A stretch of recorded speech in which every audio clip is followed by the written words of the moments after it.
Hola, muy buenas a todos y a todas. Bienvenidos y bienvenidas al segundo episodio de este libro, El mito de la normalidad. Ayer leímos la introducción y las notas del autor, o en el anterior video más que ayer, y hoy vamos a comenzar con la parte 1 y el capítulo 1 de la parte 1. La parte 1 es titulada Nuestra naturaleza interconectada y cita la siguiente frase: ¿Cómo pensamos de forma fragmentada? Vemos fragmentos. Y esta forma de observar nos lleva a fragmentar verdaderamente el mundo. Susa Greffin, A Chorus of Stones. Así que empecemos. Capítulo 1. El último lugar en que quieres estar. Facetas del trauma. Es difícil concebir el ámbito de una vida humana sin imaginar algún tipo de trauma. Y para la mayoría de las personas es difícil saber qué hacer al respecto. Mark Einstein, el trauma de la vida cotidiana. Imaginen esto: a la tierna edad de 71 años, 6 antes de escribir estas líneas, su autor vuelve a Vancouver tras haber estado hablando de Filadelfia. La conferencia tuvo éxito. El público se mostró entusiasta. Mi mensaje sobre el impacto de las adicciones y los traumas en la vida de las personas fue bien recibido. He viajado con una comodidad inesperada, ya que me han trasladado a la cabina de clase business por cortesía de Air Canada. Mientras el avión emprende el descenso y contemplo el inmaculado horizonte marítimo de Vancouver, me siento como un niño que se ha zampado un pastel, ufano y satisfecho de sí mismo en mi esquina del avión. Cuando aterrizamos y avanzamos por la pista, un mensaje de Rae, mi esposa, ilumina la pequeña pantalla. Lo siento, aún no he salido de casa. ¿Aún quieres que vaya a buscarte? Me embaro. La ira sustituye a la satisfacción. No importa, dictó secamente al teléfono. Amargado, desembarco. Paso por la aduana y me meto en un taxi para recorrer el trayecto de 25 minutos que me separa de mi casa. Confío en que los lectores también monten en cólera, llevados por la empatía hacia la indignidad sufrida por el autor. Al ver a Rae, gruñó un hola, que tiene más de acusación que de saludo, y casi ni la miro. De hecho, apenas establezco contacto visual durante las 24 horas siguientes. Cuando me habla, respondo con más que granizos breves y monótonos. Desvío la mirada, con la parte superior del rostro tensa y rígida y la mandíbula firmemente apretada. ¿Qué me pasa? ¿Esta es la reacción de un adulto maduro en su octava década? Solo superficialmente. En momentos así queda poco del Gabor crecidito. En mi mayor parte soy preso del pasado lejano, cerca de los albores de mi vida. Este pasaje del viaje fisioemocional en el tiempo, que me impide vivir en el presente, es una de las secuelas del trauma, un tema subyacente para muchas personas en esta cultura. De hecho, subyace a un nivel tan profundo que muchos no nos percatamos de su existencia. La palabra trauma, en su origen griego, significa herida. Nos demos cuenta o no, son nuestras heridas o nuestras formas de afrontarnos las que nos dictan en gran medida nuestro comportamiento. Dan forma a nuestros hábitos sociales y proporcionan información sobre el mundo a nuestra forma de pensar. Incluso pueden determinar que seamos capaces o no de pensar racionalmente sobre asuntos extremadamente importantes en nuestra vida. En muchos casos arremeten contra nuestros allegados, provocando todo tipo de problemas en las relaciones. Fue en 1889 cuando el psicólogo francés Pierre Janet describió por primera vez los recuerdos traumáticos como algo que nos retiene en acciones y reacciones, sensaciones y actitudes automáticas, revividas y reproducidas en sensaciones viscerales. En el siglo actual, el eminente psicólogo y biofísico médico Peter Levine escribió que determinadas conmociones sufridas por el organismo pueden alterar el equilibrio biológico, psicológico y social de una persona hasta tal punto que el recuerdo de un suceso concreto puede llegar a empañar y dominar todas las experiencias, ofuscando la percepción del presente. Levine lo denomina la tiranía del pasado. En mi caso, el origen de mi hostilidad ante el mensaje de Rae se encuentra en el diario que escribía mi madre, con una letra ininteligible y de forma intermitente durante mis primeros años en el Budapest de la Segunda Guerra Mundial y la posguerra. Lo que viene a continuación, traducido del húngaro, es su entrada del 8 de abril de 1945, cuando yo contaba con 14 meses. Mi querido hombrecillo, tras muchos largos meses retomo la pluma para describirte los horrores innombrables de estos tiempos, cuyos detalles prefiero que desconozcas. Fue el 12 de diciembre cuando las cruces flechadas nos trasladaron a la fuerza al gueto vallado de Budapest. Las cruces flechadas, por si alguien no lo entiende, son los nazis. Desde entonces, con enorme dificultad, encontramos refugio en una casa protegida por los suizos. Desde allí, al cabo de 2 días, te puse en manos de una perfecta desconocida para que te llevara con tu tía Viola, porque vi que en tu pequeño organismo no podrás soportar las condiciones de ese edificio. Ahí comienzan las 5 o 6 semanas peores de mi vida, cuando no podía verte. Sobreviví gracias a la amabilidad y el valor de la desconocida mujer cristiana a quien mi madre encomendó mi cuidado en la calle y que me llevó con unos parientes que vivían ocultos en condiciones relativamente más seguras. Cuando me reuní con mi madre, después de que el ejército soviético pusiera en fuga a los alemanes, pasé varios días sin dignarme a mirarla. El gran psiquiatra y psicólogo del siglo XX, John Bowlby, estaba familiarizado con esa conducta. La denominaba desapego. Observó en su clínica a 10 niños pequeños que habían tenido que soportar una separación prolongada de sus padres a causa de circunstancias que escapaban a su control. Al ver por primera vez a su madre, al cabo de varios días o semanas, todos los niños mostraron desapego en mayor o menor grado, observó Bowlby. 2 de ellos no daban muestras de reconocer a la madre. Los otros 8 se resistían a mirarla o incluso se alejaban de ella. Casi todos lloraban o estaban al borde de las lágrimas. Unos cuantos alternaban entre el llanto y semblante inexpresivo. Puede parecer antiintuitivo, pero este rechazo reflexivo de la madre amorosa es una adaptación. Me duele tanto que me abandonaras, dice la mente del niño pequeño, que no quiero reconectar contigo. No me atrevo a volver a exponerme a ese dolor. En muchos niños, y yo desde luego fui uno de ellos, las reacciones tempranas de este tipo se incrustan en el sistema nervioso, en la mente y en el cuerpo, lo que marca sus relaciones futuras. Se manifiestan a lo largo de toda la vida en respuesta a cualquier incidente que se asemeje vagamente al que se creó la impronta, aunque muchas veces no se recuerde ni siquiera. Mi rabieta defensiva ante RAE indicaba que los antiguos circuitos emocionales, programados durante la primera infancia y profundamente arraigados en el cerebro, habían tomado las riendas, mientras que las partes racionales, calmadas y autorreguladas de mi cerebro se habían desconectado. Todos los traumas son preverbales, escribió el psiquiatra Bessel van der Kolk. Esta afirmación es cierta en 2 sentidos. En primer lugar, es frecuente que las heridas psíquicas que sufrimos se nos hayan infligido antes de que nuestro cerebro sea capaz de formular ninguna narrativa verbal, como en mi caso. En el segundo lugar, incluso después de adquirir el lenguaje, algunas heridas están enquistadas en áreas del sistema nervioso que no tienen nada que ver con el lenguaje ni con los conceptos. Esto, por supuesto, incluye áreas del cerebro, pero también el resto del cuerpo. Se almacenan en partes de nosotros a las que ni las palabras ni el pensamiento tienen acceso directo.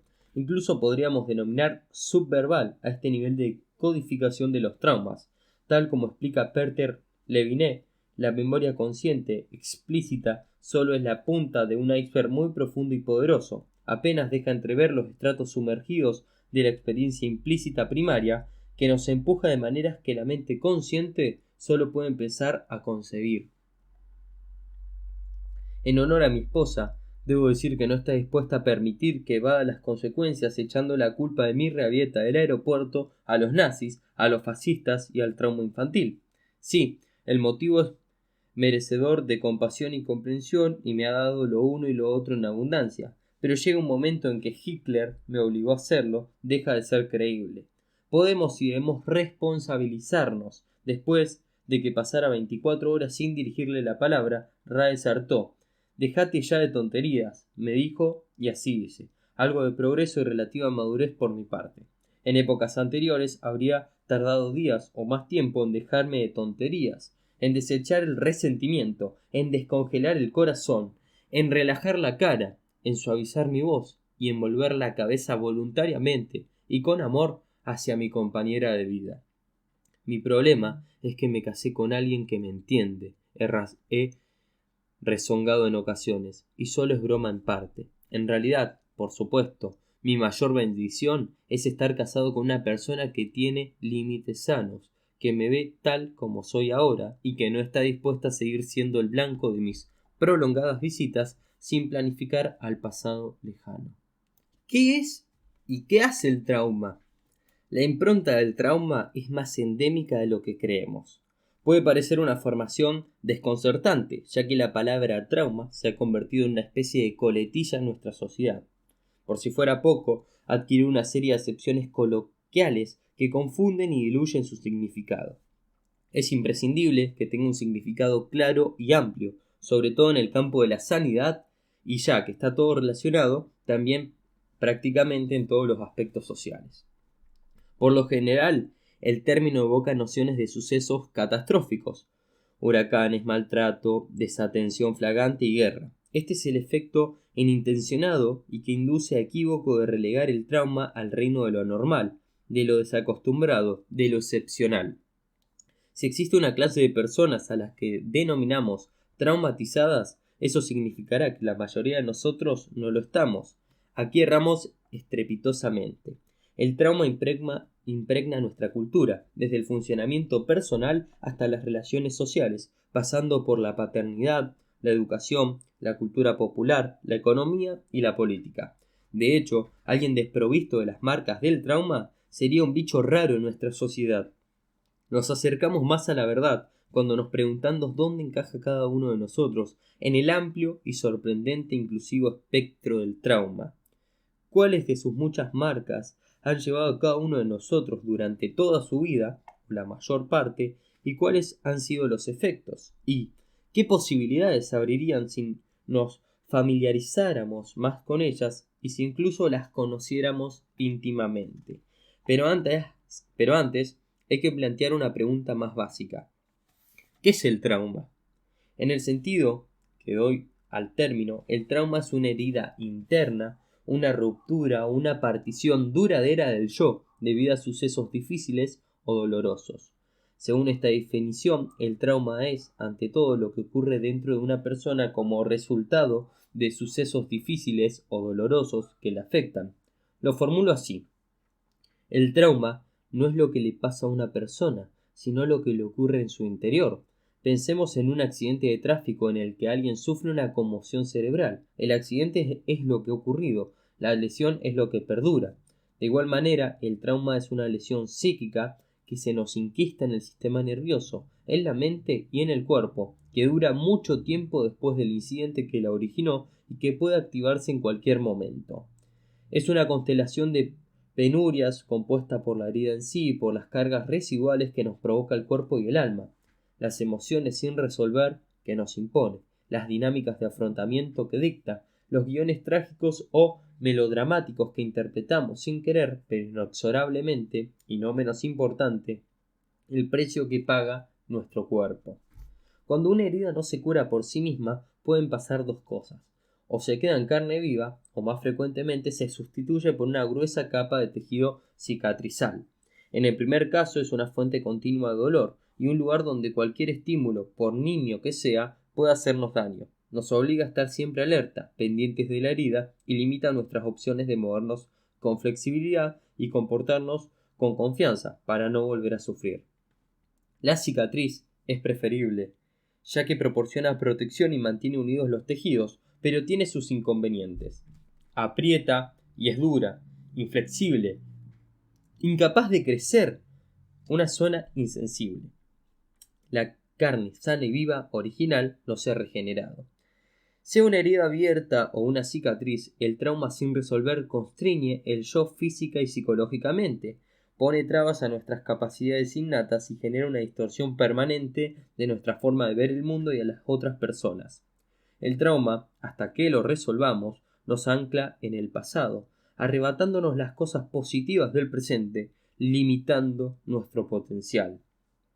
Al llevarnos a suprimir el dolor y las partes indeseadas de la psique, nos fragmenta, hasta que lo vemos y lo reconocemos. También es una barrera para el crecimiento. En muchos casos, como el mío, mina la autoestima, envenena las relaciones y hasta socava el aprecio por la vida. En la niñez temprana puede incluso inferir en el desarrollo sano del cerebro y tal como presenciamos, el trauma es un antecedente y un desencadenante de todo tipo de enfermedades a lo largo de la vida. Combinados, esos impactos constituyen un importante y fundamental obstáculo para el desarrollo de muchas personas. Por citar de nuevo a Peter Levine, abro comillas, el trauma es, quizás, la causa más evitada, ignorada, minimalizada, negada, malentendida y sin tratar del sufrimiento humano. Dos tipos de trauma. Antes de continuar, debemos establecer una diferencia entre dos tipos de trauma.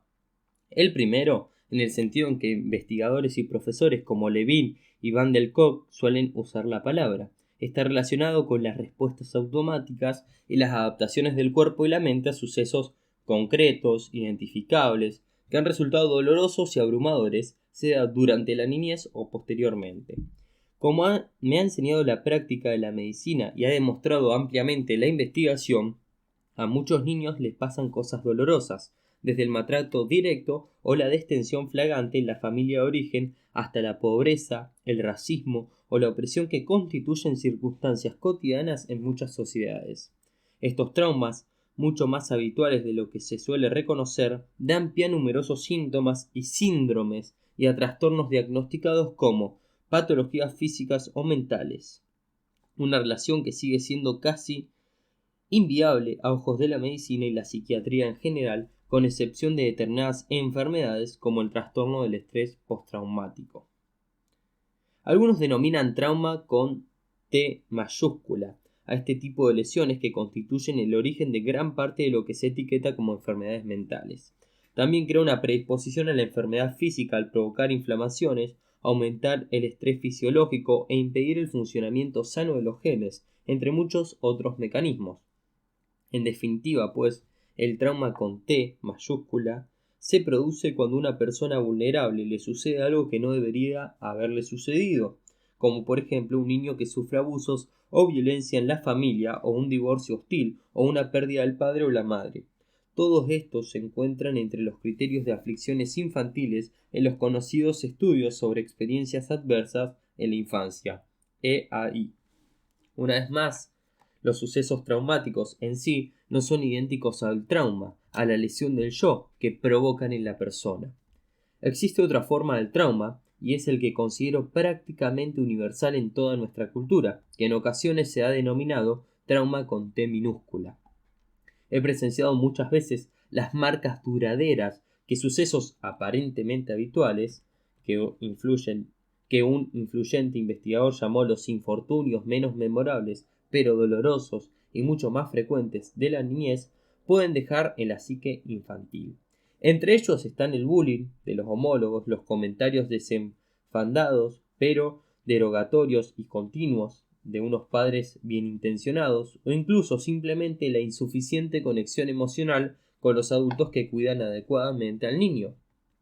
Los niños, sobre todo los más sensibles, pueden resultar heridos de muchas formas cuando les pasan cosas malas, sí, pero también cuando no les pasan cosas buenas, cuando no se cubren las necesidades emocionales de sintonización o cuando no se sienten vistos y aceptados, incluso con padres que los adoran. El trauma de este tipo no requiere que se produzcan sucesos o infortunios del tipo antes mencionado, y también puede provocar el dolor de la desconexión del yo, como resultado de la insatisfacción de las necesidades primarias. Estos no sucesos son los que el pediatra británico Winnicott define como no pasa nada cuando podría haber pasado algo positivo, un asunto sobre el que volveremos a hablar del desarrollo humano. Es muy fácil que los traumas de la vida cotidiana nos hagan sentir huérfanos, escribe el psiquiatra Epstein. Si, pese a las pruebas acumuladas durante decenios, el trauma con T mayúscula apenas se detecta en la pantalla del radar médico, el trauma con T minúscula no aparece ni con un puntito. Aunque estemos estableciendo esta distinción entre el trauma con T mayúscula o T minúscula Dado el amplio y continuo espectro de la experiencia humana, debemos tener en cuenta que las líneas son influidas en la vida real, que no es fácil trazarla ni se deben mantener rígidamente.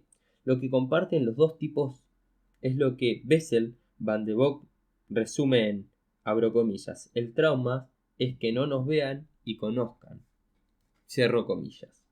A pesar de que existen grandes diferencias en las formas en que ambos tipos de trauma pueden afectar a las vidas y a la forma de funcionar de las personas, donde la variante con T mayúscula suele ser mucho más angustiosa y debilitante, también tienen mucho en común.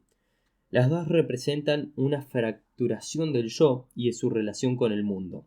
Esa fracturación es la esencia del trauma. Como escribe Levine, abro comillas, se trata de una pérdida de conexión con nosotros mismos, con nuestras familias y con el mundo que nos rodea. Esta pérdida es difícil de reconocer porque se produce lenta y paulatinamente. Nos adaptamos a estos sutiles cambios, en ocasiones sin percibirlos. Cierro comillas.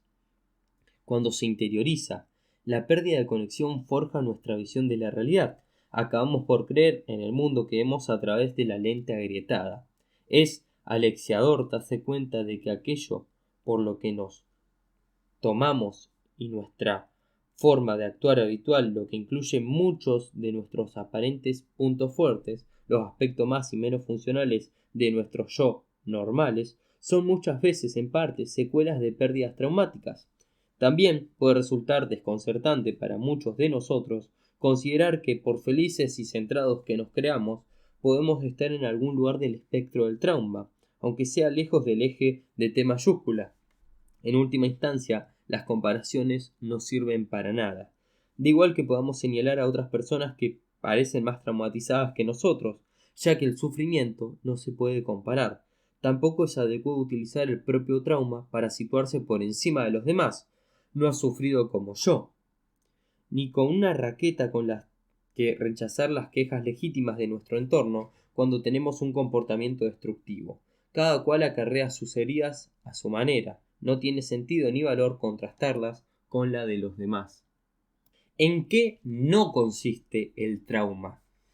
Casi todo hemos oído a alguien, tal vez a nosotros mismos, decir algo del estilo: «Oh, Dios mío, ayer vi una película tan perturbadora que salí traumatizado del cine». O hemos leído una noticia, normalmente despectiva, sobre universitarios que protestan por imágenes o textos ofensivos. No vayan a retraumatizarse por lo que oyen. En todos esos casos se trata de usos comprensibles pero erróneos. De lo que se habla en estos casos es del estrés físico y emocional.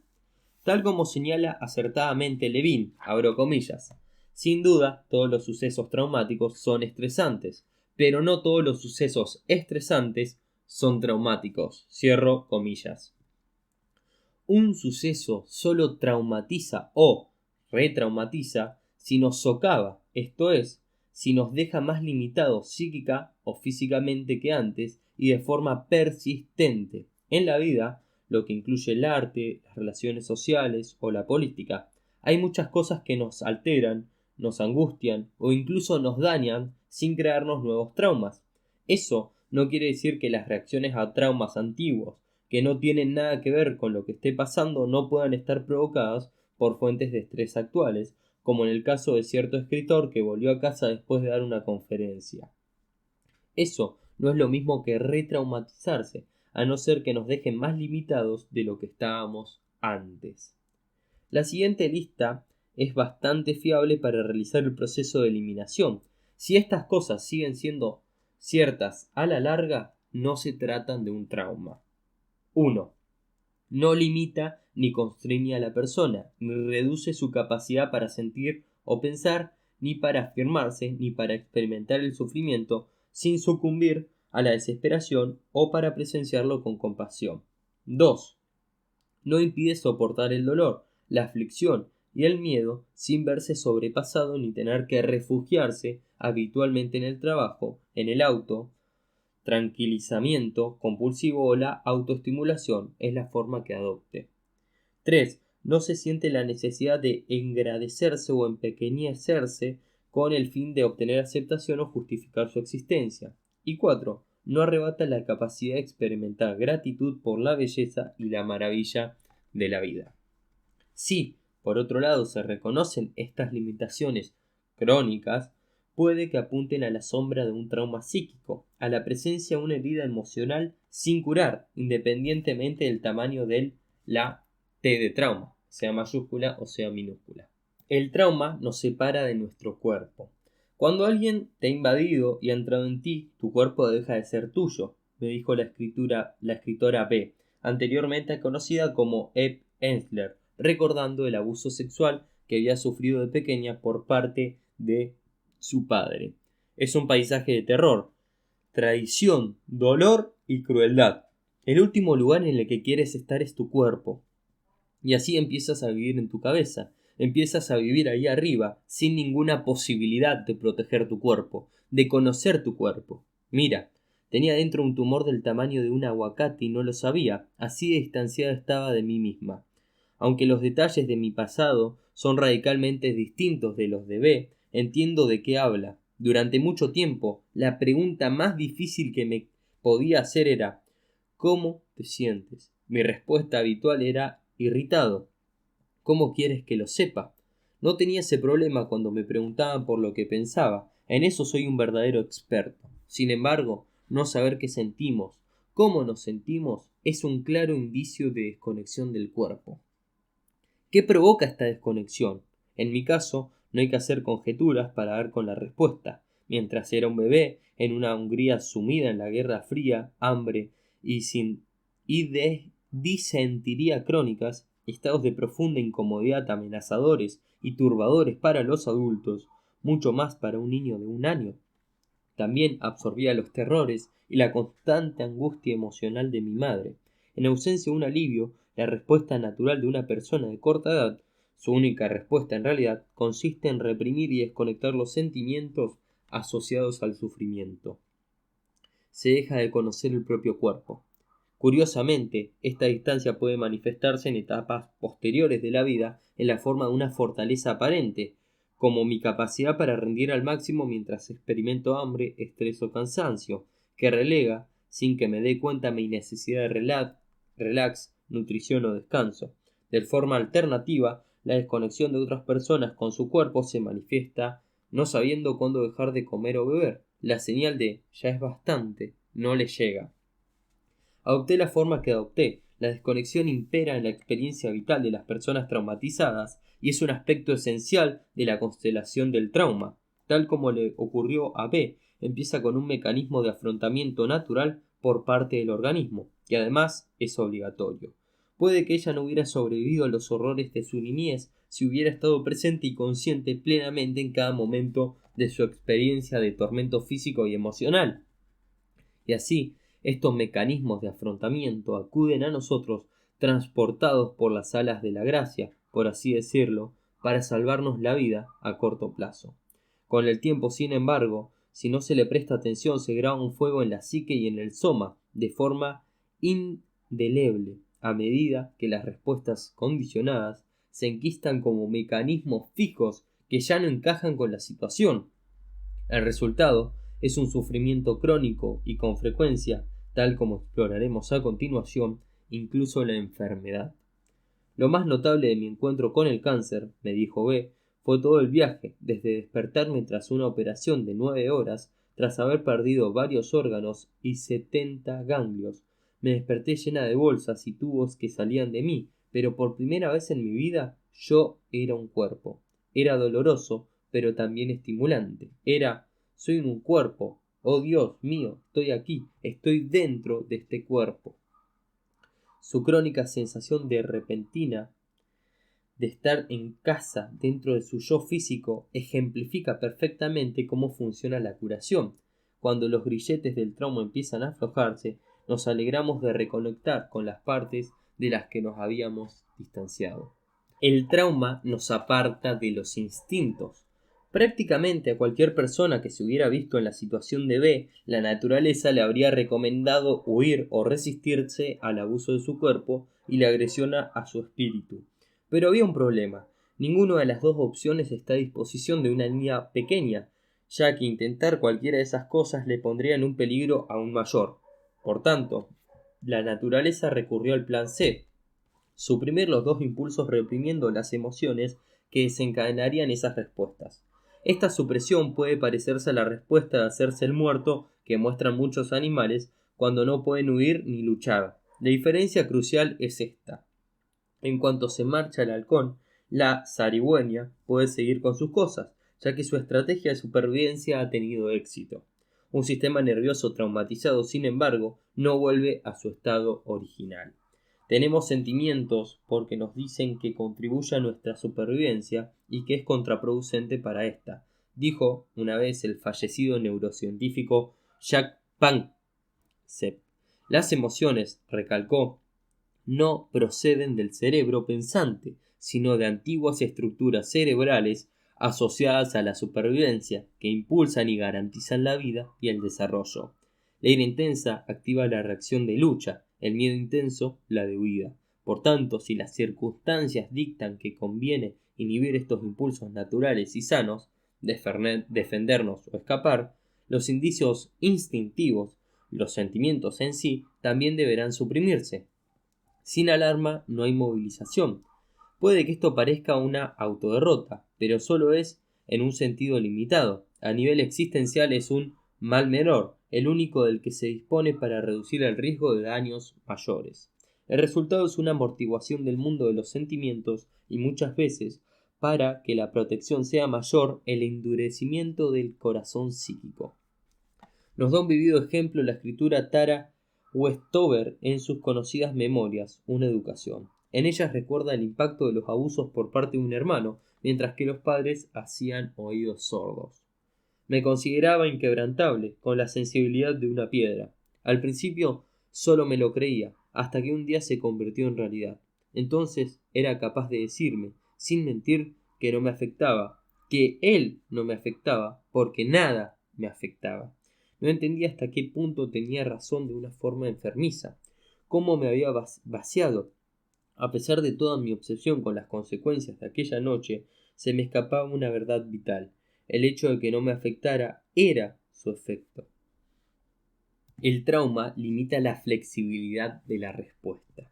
Volvamos a la trágica escena inicial de este capítulo, pero esta vez la ambientaremos en un universo paralelo en el que la impronta de mi trauma no toma las riendas. El avión aterriza y en mi teléfono aparece el mensaje de RAE. Vaya, eso no era lo que esperaba, me digo, pero lo entiendo, probablemente está enfrascada en la pintura, no es ninguna novedad ni nada personal. En realidad la entiendo. ¿Cuántas veces me he dejado absorber por el trabajo hasta el punto de olvidarme del reloj? En fin, buscaré un taxi. Tal vez observé cierto sentimiento de decepción, en cuyo caso me permitiré sentirlo hasta que se me pase.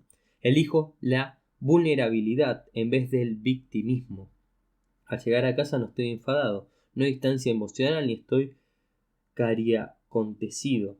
Puede que le haga algún reproche jocoso, pero sin salirme de los límites del buen humor y sin que la afinidad se resienta. En ese caso, habría hecho gala de lo que se denomina flexibilidad de la respuesta, la capacidad de elegir la forma en que se afrontan los inevitables altibajos de la vida, sus decepciones, triunfos y dificultades.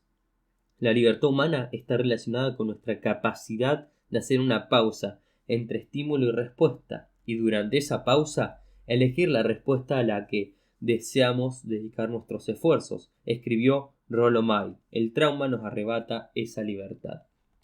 La flexibilidad de la respuesta es una función del centro del área frontal de la corteza cerebral. Ningún niño nace con esa capacidad. La conducta de los bebés se rige por instintos y reflejos, sin elecciones conscientes. La libertad de elección se desarrolla a medida que se desarrolla el cerebro. Cuanto más grave y temprano sea el trauma, menos oportunidades tiene la flexibilidad de la respuesta de grabarse en los circuitos cerebrales adecuados y más fácilmente resulta inhabilitada. La persona queda atascada en las reacciones defensivas previsibles y automáticas, pero sobre todo ese estímulo estresante. Emocional y cognitivamente nuestra capacidad de movimiento se restringe, y cuanto mayor sea el trauma, más fuertes son las ataduras. Una y otra vez el pasado secuestra y controla el presente. El trauma fomenta una visión del yo basada en la vergüenza. Una de las cartas más tristes que he recibido era de un hombre de Seattle, que había leído mi libro In the Realm of Hungry Ghosts, Close Encounters with Addiction, traducido en español, en el reino de los fantasmas hambrientos, encuentros cercanos con la adicción, en el que explico que la adicción es un resultado, no el único posible, pero sí muy frecuente, del trauma infantil. Llevaba 9 años sobrios y seguía constándole un gran esfuerzo. No había trabajado con un decenio y estaba en tratamiento por el trastorno obsesivo compulsivo. Aunque el libro le pareció fascinante, escribía: me resisto a la oportunidad de culpar a mi madre. Soy una mierda por mi propia culpa. No pude sino suspirar. Es muy fácil que la vergüenza se haga pasar por responsabilidad personal. Y lo que es peor, se le escapaba que nada de mi libro culpaba a los padres ni animaba a culparlos. De hecho, dedico varias páginas a explicar por qué culpar a los padres es inadecuado, inexacto y acientífico. El impulso de este hombre de proteger a su madre no era una defensa contra nada que yo hubiera dicho ni insinuado, sino contra su propia ira sin reconocer, contenida y sin encontrar ninguna salida sana. Esta emoción se había vuelto contra él en forma de autodesprecio. La experiencia de la vergüenza, escribe el psicólogo Kaufman, contiene un punzante conciencia de nosotros mismos como seres humanos fundamentalmente deficientes en algún aspecto vital.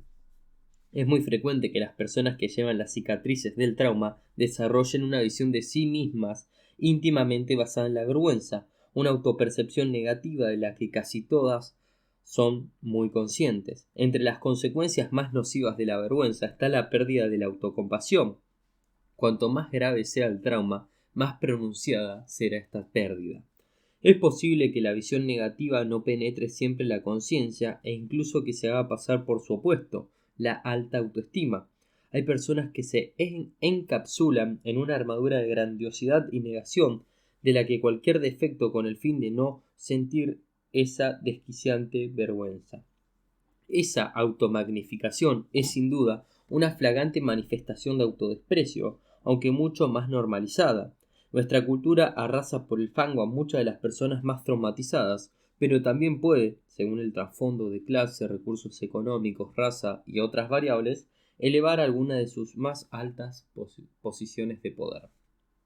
La forma más habitual que adopta la vergüenza en esta cultura es la creencia de no dar la talla. La escritora Elizabeth Wurtzel, que murió de cáncer de mama a los 52 años en 2020, sufría depresión desde pequeña.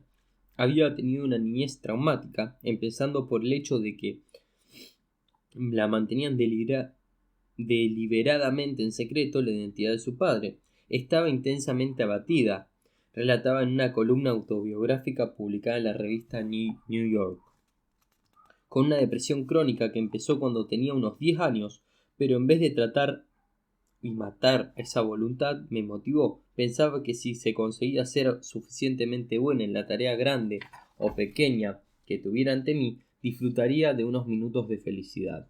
Esa convicción de ser inadecuado ha impulsado muchas carreras estelares y ha instigado muchas enfermedades, a menudo en la misma persona. El trauma distorsiona nuestra visión del mundo.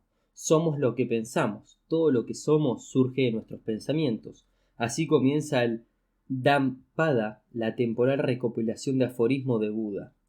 Dicho de otra forma, el mundo en el que creemos se convierte en el mundo en el que vivimos. Si veo el mundo como un lugar hostil en el que solo prosperan los vencedores, puedo hacerme agresivo, egoísta y engreído para sobrevivir en semejante entorno. Más adelante, en la vida, buscaré ámbitos y cometidos competitivos que solo confirmarán esa visión y reforzarán su validez. Nuestras creencias no solo son autocumplidas, son los que construye el mundo. Tendré la osadía de interpretar lo que transmite Buda.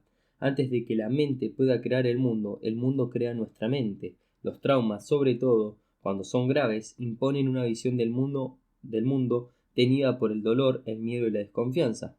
Una lente que a la vez distorsiona y determina nuestra visión de las cosas. O quizás, a base de negación, engendra una perspectiva ingenuamente idílica que nos hace ciegos a los peligros reales y presentes. Un barniz que oculta los miedos que no atrevemos a reconocer. También podemos llegar a despreciar realidades dolorosas a base de mentirnos y mentir a los demás sistemáticamente. El trauma nos aliena del presente. En una ocasión estuve comiendo en un restaurante de Oslo con el psicólogo Franz Ruppert. El ruido era ensordecedor. De varios altavoces salía música pop a todo volumen y varios canales de televisión atronaban desde las luminosas pantallas instaladas a gran altura en las paredes. Tiendo a pensar que cuando el gran dramaturgo noruego Henrik Ibsen frecuentaba ese mismo establecimiento hace algo más de un siglo, el ambiente era mucho más sereno. ¿A qué viene todo esto?, pregunté a gritos mi acompañante por encima de la cacofonía mientras sacudía la cabeza exasperado. Trauma, respondió con un encogimiento de hombros. Rupert quería decir simplemente que la gente buscaba desesperadamente una vía de escape de sí misma. Si el trauma conlleva una desconexión del yo, no es descabellado afirmar que nos inundan colectivamente con influencias que a la vez explotan el trauma e influyen en él. Las presiones laborales, la multitarea, las redes sociales, la actualización informativa y el resto de las múltiples fuentes de entretenimiento nos inducen a perdernos en pensamientos, actividades frenéticas, artilugios, conversaciones intrascendentes. Nos embarcamos en todo tipo de tareas que no nos atraen necesariamente por ser inspiradoras, ni por animarnos, ni porque enriquecen o aportan sentido en nuestras vidas, sino simplemente porque ofuscan el presente. En un giro absurdo, ahorramos para comprar los últimos dispositivos que ahorran tiempo, la mejor forma de matar el tiempo. La conciencia del momento se ha convertido en algo que debe temerse. El capitalismo tardío es experto en fomentar en este sentido el terror al presente. De hecho, gran parte de su éxito depende del abismo que nos separa del presente. Nuestro mayor privilegio se agranda más y más. Los productos falsos y las distracciones artificiales de la cultura del consumo están ideados para rellenar el hueco. Define muy bien lo que se perdió la escritora de origen polaco Eva Hoffman, abro comillas. Nada más y nada menos que la experiencia de la mismísima experiencia. ¿Y eso qué es? Quizás algo parecido a la capacidad de sumergirse en las texturas o sensaciones del momento, relajarse lo suficiente para dejarse llevar por el ritmo de una vivencia o un encuentro personal, seguir el hilo de los sentimientos o de los pensamientos sin saber a dónde conduce o detenerse el tiempo suficiente para la reflexión o la contemplación. Cierro comillas. En última instancia, de lo que nos distrae es de la vida. No empezó contigo. Jessica, de 67 años y residente en Regina, en Canadá, está a cargo de sus 2 nietos desde que perdieron a su padre y a ella a su hijo, a causa de una sobredosis. Su otro hijo sufrió el mismo destino. Cuando la entrevisté pensé que era notable que estuviese siquiera dispuesta a hablar conmigo, conociendo mi propia opinión de que las adicciones tienen como origen traumas de la infancia, casi siempre ocasionados en la familia. Abro comillas. Cuando recapacito sobre la vida de mis hijos, me doy cuenta de que hubo muchos traumas, me explicó. Yo vivía con ellos, así que formé parte.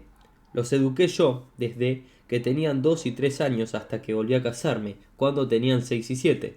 Entiendo que mi forma de vivir, las cosas que hacía, lo que sabía y lo que no, los afectó. Cierro comillas.